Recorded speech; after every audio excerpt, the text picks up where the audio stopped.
I am 48. I am child free, and I've never been married. And guess what? That's okay. Exactly.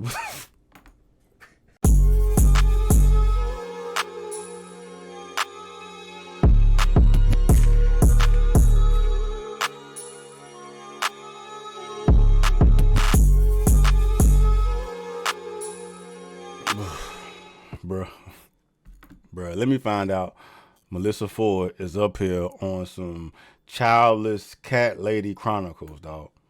Because that's what it's looking like. That's what it's looking like. If you don't know who Melyssa Ford is, she was that 2000s, the video girl, you know what I'm saying? But she was the bust down for celebrities or whatnot, dog. Like, you know what I'm saying? She was going, bro. And I don't, nor did I care, but I wasn't aware of her relationship status, dog. But she got a video up here talking about childless cat lady, full episode, bro.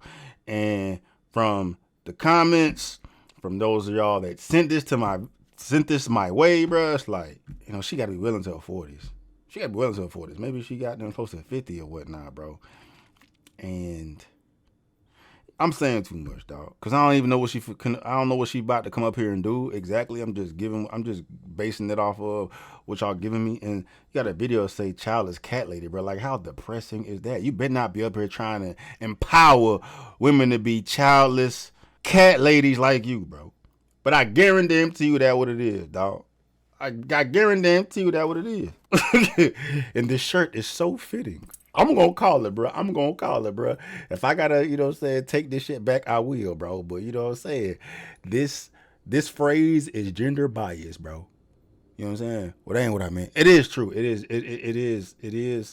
It's gender bias in the sense that, you know, oftentimes this phrase is received from women by men, where women feel under attack from men. Men calling women hoes, right? This is also gender bias in the sense that women can be self-aware of their circumstances and acknowledge that their wholeness is the reason why they have given themselves a headache. And here we have the case of a long, yearly, decades-long headache because your ass is single, childless, and alone. Let's go. This episode is called I am 48. I am child free, and I've never been married. And guess what? That's okay. Exactly. All right, let's go. I never made it down the aisle, but I have been engaged in the past. How many engagements? I would say 2.5. Let's start with the 0.5, since that was the first one. I was involved with a man who loved me. The music. He was good looking. He was tall. He was charismatic, gregarious. Woo! Everybody loved him. My mom loved him. My sister loved him. My niece loved him. My friends loved him. Everybody loved him. But there was something inside of me that just said, this is not perfect. It's the furthest thing from perfect. He would say things like, nobody's ever going to love you the way that I love you. And I believed him. I wrestled with this internal sense of guilt.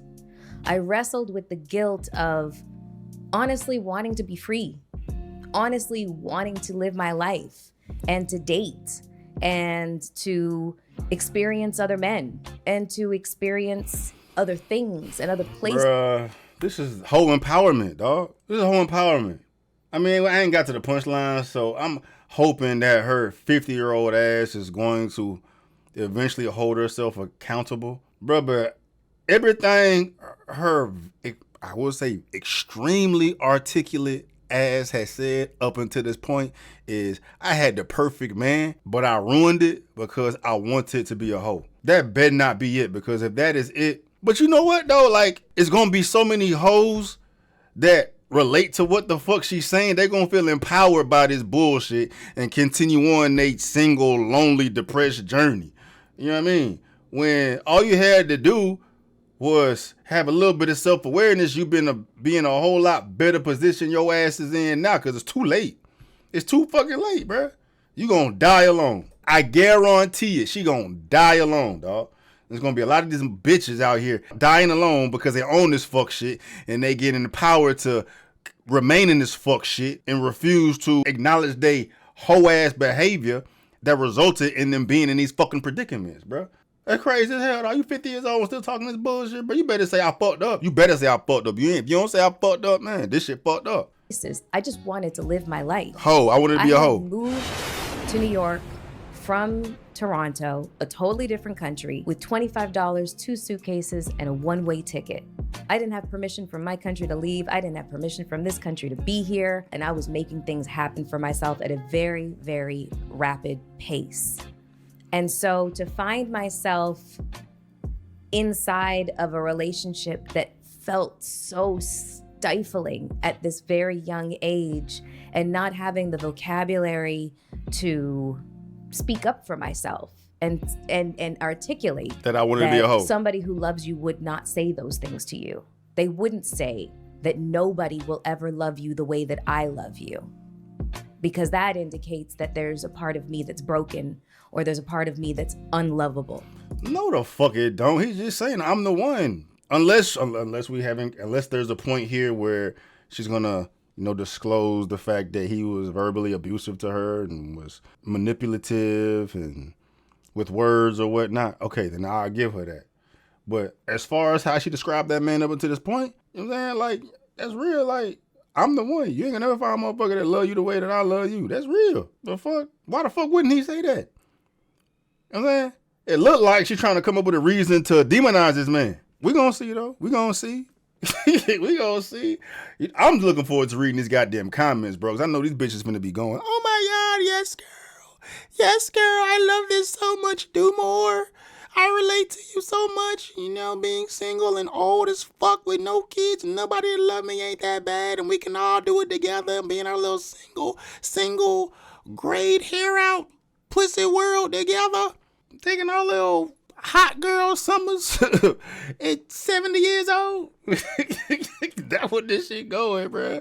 The fuck? Let's go. But I didn't know how to articulate this. That I wanted to be a hoe. So I stayed in this relationship that I was wildly unhappy in for approximately 3.5 years. Close to four. And I have to admit, I was not faithful in this relationship. Nothing that I'm proud of, but I just chalk that up to I was really, really young. Bitch. And I was hood famous. I mean, if she's 20 years old, I can give her the benefit of the doubt.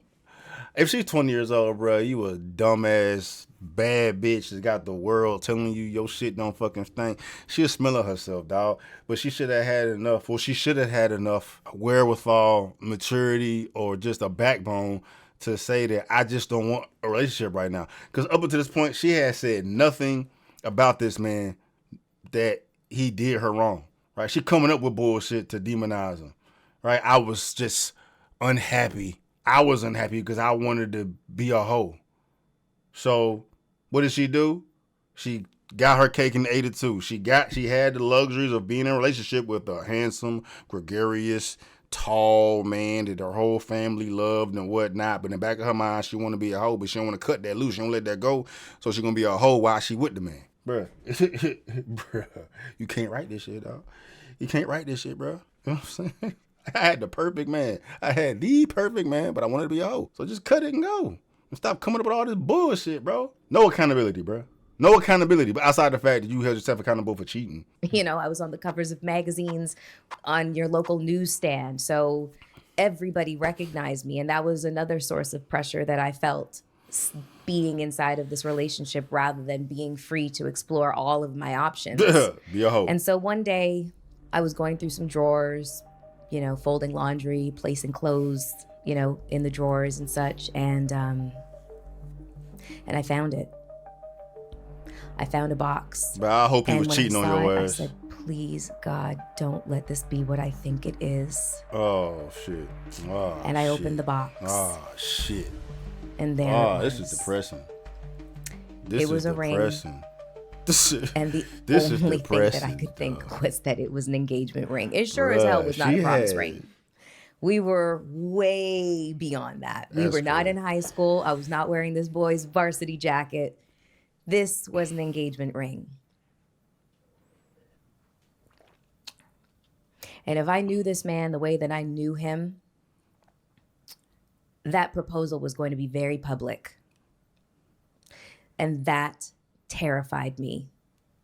I didn't want to have to say no in front of our friends and family and publicly humiliate him.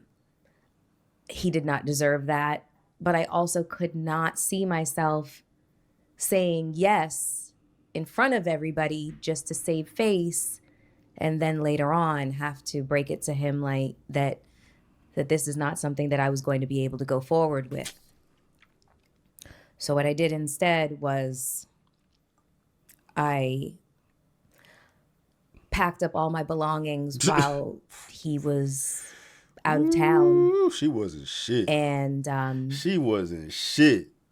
Put them in storage and flew back to Canada. She wasn't shit. And then I had the to conversation. be fair, like I say, she young, bro. Like I can't. I could judge her, call her ass out, but like I said, she was 20 years old. Some shit. She was a baby, not knowing what the fuck was going on. You know what I'm saying? I can understand that, but at the end of the day, it's still some fucked up ass shit. What is extremely unacceptable about this is that the lead in to all of this is I'm 48, I'm childless, unmarried, and that's okay. No, motherfucker. I guess she better get a punchline and apologize for this shit. She better apologize for this shit. Because if she don't, bro, like, this shit is terrible. This shit's out. And I feel like I'm too premature with what the fuck I'm saying, dog. Because I can already see women in the comments, like, you know, cheering this shit on. I hope there's some women in the goddamn comments holding her ass accountable. But like, bitch, you got what you deserve. You did this. You did this. You had the fucking man in your hand, dog. But how many times do we see this scenario play itself out, bro? You know what I mean? Cuz check all the box. All the box. He literally checked all the boxes. But there was nothing any man could have done to not make her want to be a hoe. It is what it is. The timing was off. You feel me? But you being a hoe is going to change the trajectory of your life from here on out. You know what I'm saying? Because you're not going to be eligible to get that type of man ever again. Unless you on some, you know, lying your ass off. But anyway, let's continue. About us breaking up over the phone. I know what you're probably thinking as well. Oh. Yo, Melyssa, that's fucked. Yeah, bro, that's foul. I know. It took years for me to make peace with this decision. I have self-flagellated over this decision. Self-flagellated? What the fuck does that mean? I thought flagellants meant like farting. Self-flagellation. The action of flogging oneself, especially as a form of religious discipline. Okay. Yeah, her vernacular is impeccable. But what am I thinking about? Flagellants. Flagellants? Yeah, gas. I thought she said she was self-farting. Look at you. Up every way to Sunday that you possibly can. I tried to reconcile with him at one point, which was a big mistake. You know the thing too, like she feels the need to explain why she did this foul ass shit to us, to like, I guess, picture her in a better light. And I guess the women that are going to relate to her story are going to say, you know, it's all right, we understand. But there has been so much fucked up things she has said up until this point that she has not acknowledged or taken responsibility for. You know what I'm saying? Like, I just wanted to be a hoe. You know what I mean? And she ain't fucking said anything in regards to wasting that man's time. You know what I'm saying? Like, getting his hopes up, having him picture this perfect situation for them. You know what I mean? Like, she painted this man like Prince Charming and has been shitting on him the entire time and has not acknowledged any of that up until this point. It wasn't until the only thing I did is fucked up to this point is I moved out and broke up with him over the phone. Nah, bitch, you been fucked up this entire time. That is the 0.5. Society places an enormous amount of pressure on us to check certain boxes. The box of go to school and excel. You've got to pursue a career based on what you went to school for. And you've got to excel and become successful. And you have to have your 3-year, 5-year, 10-year, 15-year, 20-year plan, all while you're in your 20s. Get married, get the white picket. Is she talking about women? Society puts that pressure on women to go to school and become excellent and get the high paying jobs. Like, what? But that shit sounds like a bunch of bullshit. Ain't no pressure on y'all. Whatever pressure that's placed on y'all is what y'all place on yourselves. Y'all lie to yourselves and place this pressure on y'all. But ain't no fucking pressure on y'all, because all you got to do is look pretty and some motherfucker will come save your ass. Y'all do all that shit more as a defense mechanism than anything. Society don't burden y'all with anything. As a woman, as far as education and having an excellent high paying job, nah, bro, it's self-inflicted. You know what I'm saying? It's self-inflicted. Before that, it was the man's duty to provide all this shit while the women can chill and focus on the family and the house and if she, whatever the fuck, however that works out. But y'all wanted to do all this. So society ain't forced y'all forced yourselves to do that shit. That's a self-inflicted wound. Nobody want to hear that shit. Plan, all while you're in your 20s. Get married, get the white picket fence, and have 2.3 kids. Never figured out the point situation when it came to the statistics, because like, what's a third of a kid? But I digress on that.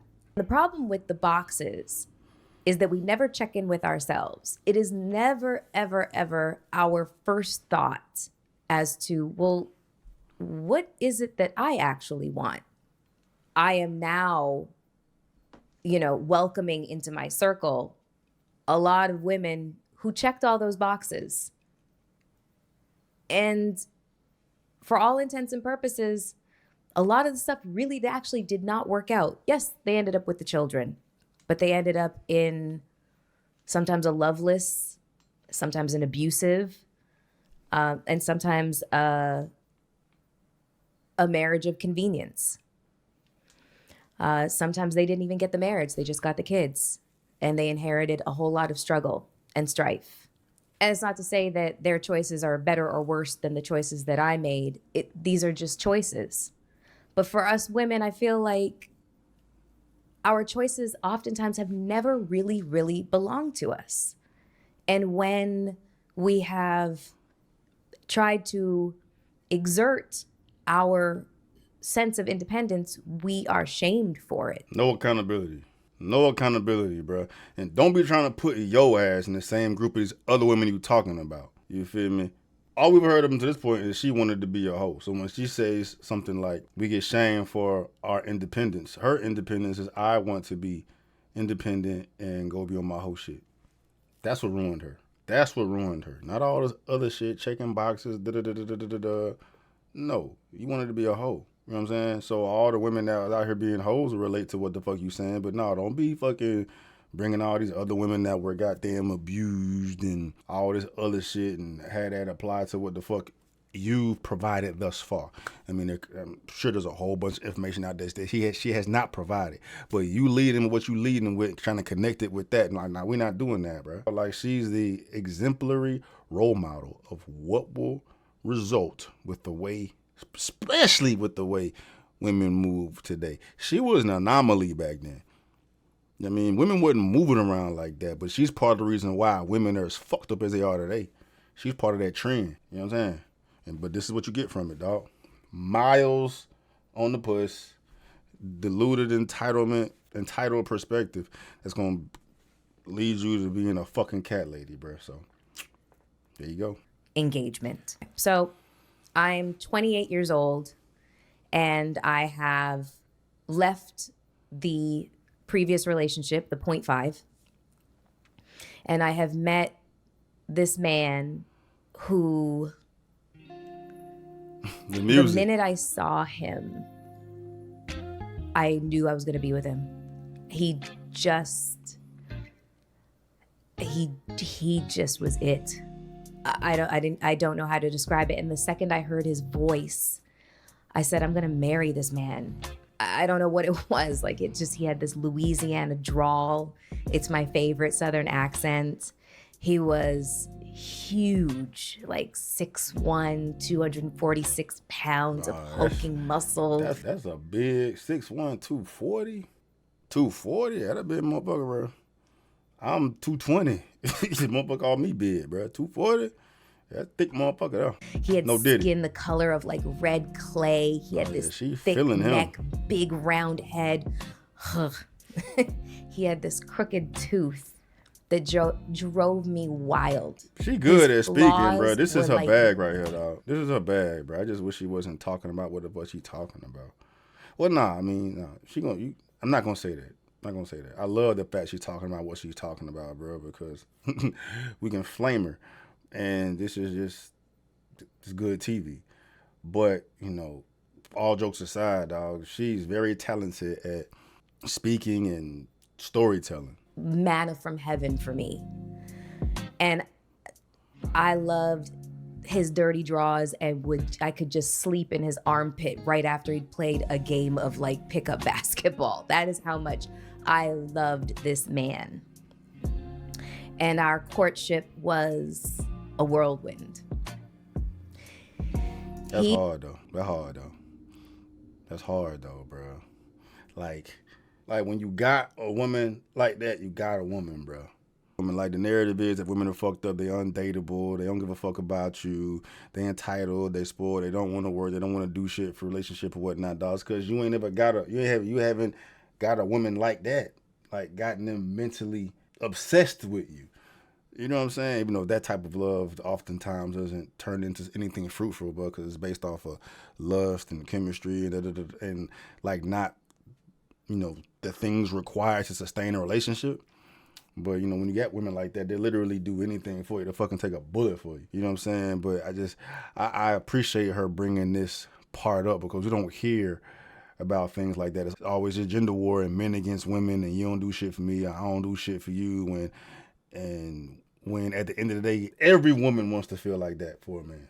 Every woman wants to feel like that for a man, despite all these lies they're fed with feminist movement and boss bitch this and, you know, all my whole shit or whatnot, bruh. Like, women are only ones that feel this enamored with a man. That's the goal for a lot of women, to feel that way about someone. And most women will do whatever the fuck it takes to feel that way about that man. It's just that, you know, society has lied to them about what that man looks like. You know what I mean? But I appreciate her providing that, dog. She did a good job doing it. At least good on that, dog. You still on some whole shit, bro, but, you know what I'm saying? I appreciate that message. He wined and dined me. He bought me lovely, lovely gifts. I'd wake up to those baby blue Tiffany boxes just laid on the pillow right next to me. We could go to my favorite store, and as long as I put on a little fashion show for him, everything I wanted I could get. But when I say that the gifts really mattered nothing to me, it was this man. He was the gift to me. That's just a fact. And we were 6 months into our relationship. Watch, when he gonna beat her ass or be a cheater or something. Watch. That's how I gonna go. That's how I'm gonna go. That's how I go though, bro. That's how I go. You had Mr. Right. You didn't want Mr. Right, so you fell in love with Mr. Wrong for all the wrong reasons. And same story, different day. The first sign of trouble appeared. Boom, there you go. I was in Denver for All-Star Weekend, and I was working for BET at the time. So I had a lot of responsibilities. I had to make a lot of appearances. I had to interview a lot of people, and a lot of those people were athletes. And he was back home. Insecure. And I did not know that he was jealous. It didn't even cross my mind. And so when I got home after an event and I was perturbed by, you know, an interaction with a strange man at a party that I had been at, he'd said something vile to me and it hurt my feelings. And all I wanted was to be comforted. And so I went back to my hotel room and I called my boyfriend and I just asked him to just tell me that he thought that I was beautiful and that he loved me. And he didn't do that. He just pressured me to tell him what happened. Why are you asking me to do this? And so I told him what happened.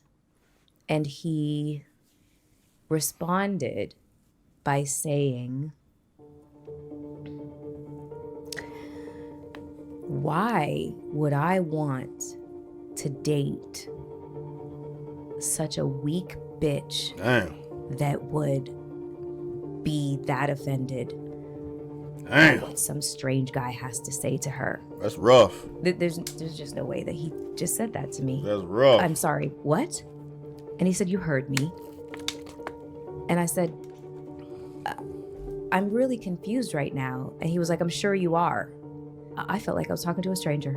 There's no way that this was the person that I had just spent the last 6 months with, completely absorbed with, you know, you got the honeymoon phase, baby girl. Of like love and you found the real him. With. And I said, you know, I'm glad that I'm finding out who you really actually are now rather than later. He said, yeah, I'm sure you are. Click. And hung up the phone on me. I cried myself to sleep that night. And the next day I had to cover a ladies' luncheon, the wives of the NBA. And so I had to be perfect and pretty. And I had to act like the man of my dreams had not just told me to basically go F myself. And so while I was getting ready, a large bouquet of flowers was delivered. My makeup artist said, Mel, you should read the card. And it said, you are beautiful to me and I love you. And I'm sorry. And then his name. I burst into tears. It just flew out of my face. So basically my whole beat face just melted. And I called him and I said, I received your flowers. And he said, I am so sorry. Well, you gotta get out of there. I told him, I'm gonna forgive you. You gotta get out of there. Because I love you. But you can't ever speak to me like that ever again. No, it ain't stop. He's like, I promise I won't. Cap. So whenever people wonder, how do people end up in abusive relationships and why do you stay? The reasons are aplenty. But I will start by saying you're weak. that is not the way that it begins. It begins with love bombing. It begins with flowers, candy, gifts, and the wonderful sex, and the cuddles, and the pillow talk. Fuck that. No accountability, bro. You're weak. Weak sauce. That's the female version of a simp. You know what I mean? You know what it is. You knew from jump. At that point, he pretty much treated you like dog shit in your most vulnerable moment. You knew you was dealing with, but you ignored it because of all this other shit. You know what I mean? You have no self-respect. You weak. You lying to yourself. You already knew what it was. All this shit, all these things are excuses. You didn't value yourself enough. It looks like she got out eventually, bro. But that message she sent, when people want to know why people do this, because people are fucking weak. That's what it is. If you value yourself, you're not gonna deal with no shit like that. Come on now. I can't imagine a motherfucker talking to me like that. Okay. No. All right. It's been real. This is how it begins. And it can last for a lengthy amount of time before that person really shows up.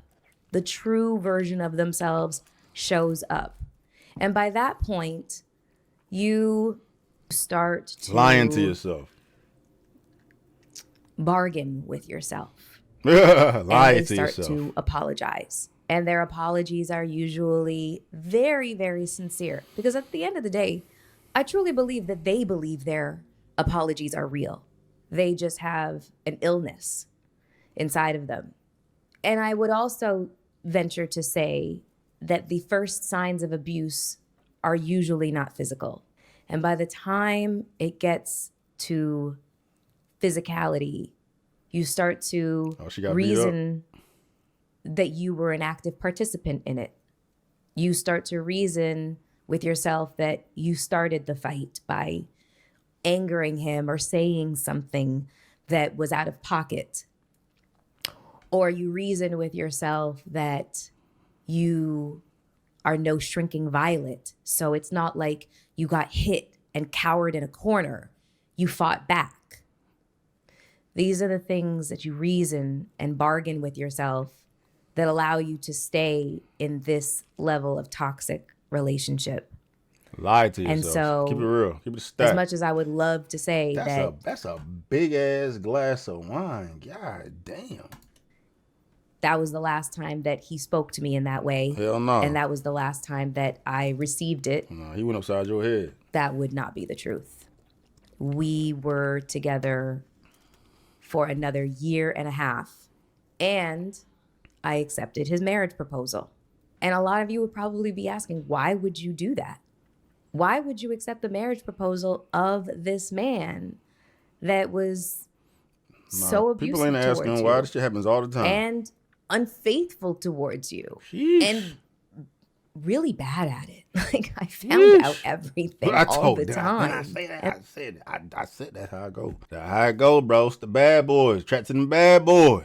You know what I'm saying? I bet you he gave you fuckboy vibes too, but you ignored him because you was into him, bro. You wanted that tip. You know what I mean? It's that bad boy shit, dog. You know what I'm saying? Dude was out here dicking him down while he was with Melyssa Ford, while he was beating her ass too, bro. Yeah, you picked him. You picked the right one. God damn. And I don't really have an excuse for it other than I was addicted to him. I was working at BET at the time when we were Stockholm dating. syndrome.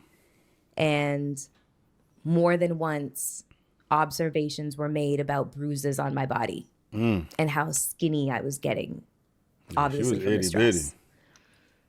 And people had voiced concern for me, but I just shooed them away. We tussle. It's fine. No problem. But there really was a reason for concern. I stayed through it all and accepted the marriage proposal.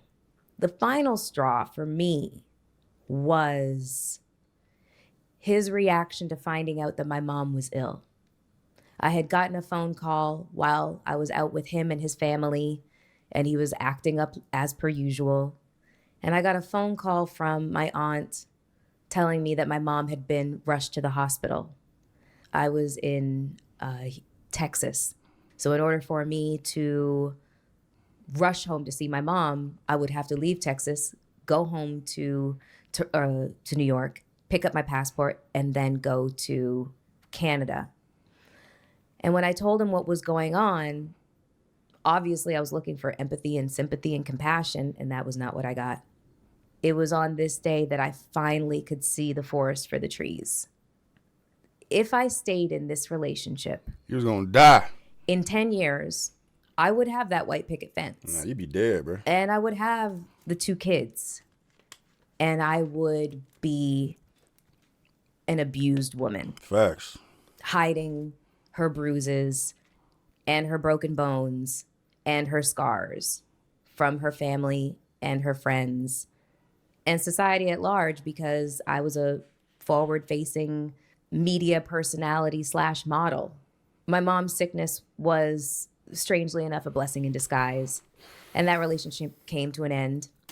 And that was the first full engagement, so 1.5. When I was 20 years old, I had this boyfriend.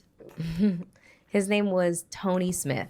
I can say his name because, I mean, like, you could throw a rock and hit a Tony Smith. I mean, it may as well be like John Doe. He was from Greensboro, North Carolina. And he had come up to Toronto to play for the Toronto Argos, which is a football team in the Canadian Football League. And he had played. Hopefully she doesn't say anything embarrassing about this man right now, because her articulate ass, seemingly intelligent ass ain't that damn intelligent, bro. Because your whole point to say his name, because that name is such a common name, you just doxed his ass right after. You just doxed him, bro. You gonna say his name is Tony Smith and then give the fucking football team he played for. What did she say? Come up to Toronto to play for the Toronto Argos, which is Toronto Argos. I'm about to find this fool right now before we even get into this. Tony Durrell Smith, born June 29th, 1970. Puts him at 54 years old. Played American football. He played NFL, played for the Falcons. And he played for the Toronto Argonauts of the Canadian Football League. Just like that. Just like that, bro. Hopefully you don't fucking embarrass this man, dog. Hold on, they got pictures of him. Just in case she start killing you, bro, we're gonna have to fucking figure out who he is. I think we found him. I think we found him. Got his Instagram. Just like that.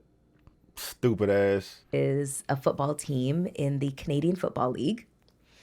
And he had played in the National Football League, the NFL, for many years. And a lot of NFL players, you know, when they're not ready to hang up their cleats, you know, and not ready to, like, you know, kind of be put out to pasture, they'll come to the CFL.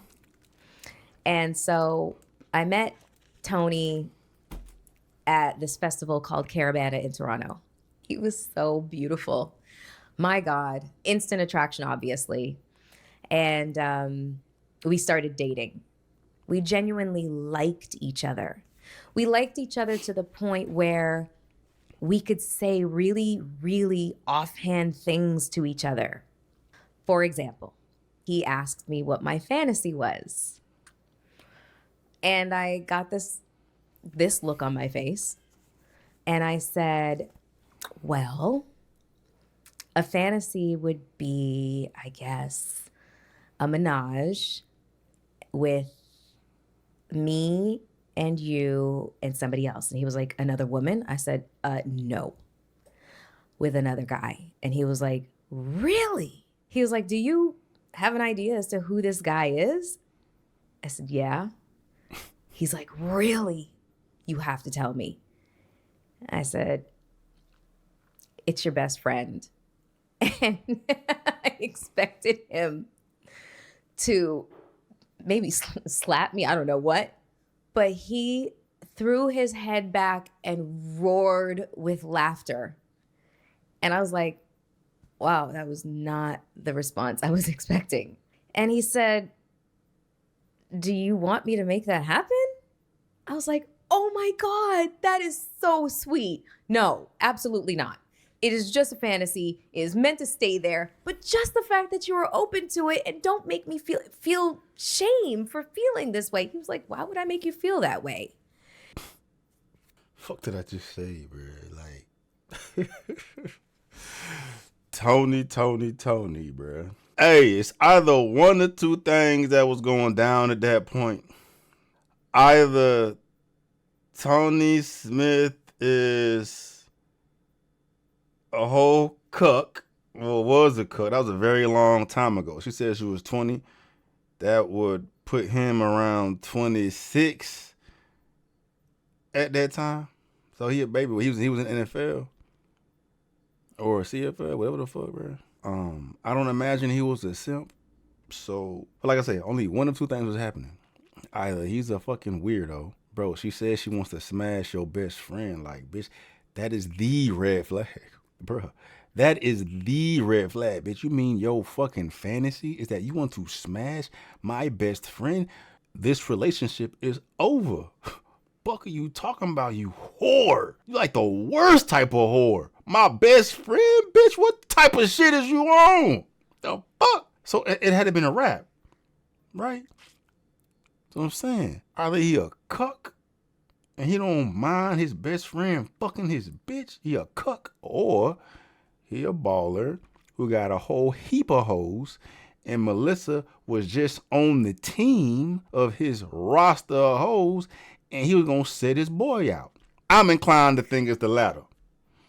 Cause ain't no way, bro. Like, I'm looking at Cuz feed too, bro. Like, I mean, that was fucking 20 years ago though, bro. But like she say, like, he no homo, bro, but he a good looking dude, dog. You know what I'm saying? He 54, but he look like he's 32. You know what I'm saying? Cuz got the hoes. So he was probably just about to slut his girl out for the homies. And she don't even fucking know it, bitch. You 20. He 26. He wasn't trying to marry her. You know what I'm saying? You just on the team, bitch. She's on the team, bitch. Tony Smith, I got you. Since she doxed you, I got you. That's what the fuck happened. It's just an anomaly, but He wasn't an wherever anomaly. we would go, He wasn't an anomaly, bro. Trust no matter me. how scantily I was dressed, he would let me move around the party as I felt the need to and interact with anybody. And he would just sit there and just watch me with a smile. At one point, somebody stood next to him and asked him, like, yo, aren't you afraid to let her walk around like that? And he was like, absolutely not. She's going home with me. I don't have anything to be worried about. And you want to know something? He was absolutely right. His level of confidence and knowing that I had eyes for nobody but him was what made him so much more sexy to me. Bro, it's crazy that he was playing her, bro. Like, he had hoes. She wasn't the only one. She wasn't the only one, bro. Ain't no real man out here gonna let they bitch out here with titties and ass out for everybody to fucking see. No. It's just that he didn't give a fuck about you. He had a bunch of hoes. But he knew that your ass was so gone on him that you wasn't going nowhere. Like, she can go out here and do all this shit for y'all. I don't give a fuck about this bitch. I know she coming home with me. And then that's what the fuck it was. 40 years old, she still don't fucking know that. I guarantee you that's what the fuck it is. I guarantee you that's what the fuck it is, dog. She was just one of his hoes. He was so confident, and that's what attracted me so much. Nah, but he was playing you like a fucking fiddle. So much more attractive and made me like and love him so much more. Got him. I wish that I could say that the vast majority of my relationships went like this, but they didn't. They didn't. I'm going to take a sip of wine. That it? What happened with him? I was raised as an only child. Oh, okay. I don't give a damn about your story, bro. Is there like a punchline to this? To embrace the way that you see your life going, how you see fit. It is your life to decide what happens in it. If you want to get out of bed and you want to make... Yeah. It's no accountability, bro. That's exactly where the fuck this shit is going. We got to go to the comments, bro. But before we do, I mean, y'all got to let me know. I'm not about to sit here and watch this shit, dog. But it don't sound like she's going to acknowledge the fact that the sole reason why she's sitting here looking simple by her smart ass, no common sense having self is that she fucked it up by wanting to be a hoe as opposed to taking advantage of the man of her dreams. That whole life got her ass fucked up and now she's looking like a simpleton. But we got to go to these comments. Melyssa Ford, the wall is undefeated. The fellas in this bitch quick, huh? You can't make this shit up, Kevin Samuels. Now, the good man that our whole family loved, that would have probably been a good husband and father to their potential children, was cheated on and discarded like trash for the random pookie with drama and chaos. You can't make this shit up. LOL, never feel sorry for their terrible decisions. You see exactly why she alone and drinking that wine like Kool-Aid. When the mics and camera go off and the podcast ends, reality sets in. This video and comment section is a perfect embodiment of the saying, single women keep other women single. Facts. Exactly, bro. So clearly she ain't taking no accountability about this whole shit. It's both a sad and funny display of narcissism and straight copium. This woman started off telling us about a heartfelt story and about her life just to end it by trying to destroy the very thing that made us. The problem are these older women not telling the younger women the importance of having, finding, and keeping a good man. Most don't even know what one actually is. Not enough big mamas left to sell young girls why it's important not to be fast. She is clearly not happy as she puts out to be, which is dangerous to the younger generation. Facts. I'm a Christian, male, and medical doctor who has been happily married to my best friend, a female Christian medical doctor, for 43 years. We put God and his laws at the center of our relationship and it has worked for us. Amazing the level of absolute no accountability. You say women have no choice in their decision making, but everything you did in your life was a deliberate decision you made. It just was the wrong ones. Then you go and blame the man you dated because you were looking to get validation from him after you weren't getting validation from another man. It shouldn't matter to you at all what another man thought about you. Just like you don't care what another chick think about you. Sure, he was a douchebag for his way of getting at you, but think about what you asked for. That's why he got pissed. You should stay single because your mindset don't help you. Another man, and that applies to many women today. This is eye opening, fellas. Good guy or not, if she's not feeling you and she needs to make an exit, let her go. She's doing you a favor. It is what it is. Just the same for all young women. It's okay, bruh. Oh, I mean, this video already long as fuck, dog. I ain't trying to watch the end of this bitch. I got enough. She ain't hold herself accountable, bro. And she came up here to literally cook herself. Like, what was the goal with this video, bro? What was the goal of this video, dog? Like, to keep other women single. To keep other women single. That's what it is, bro. This shit crazy, dog. Like Kevin Sim, you said, bro, you can't make this shit up.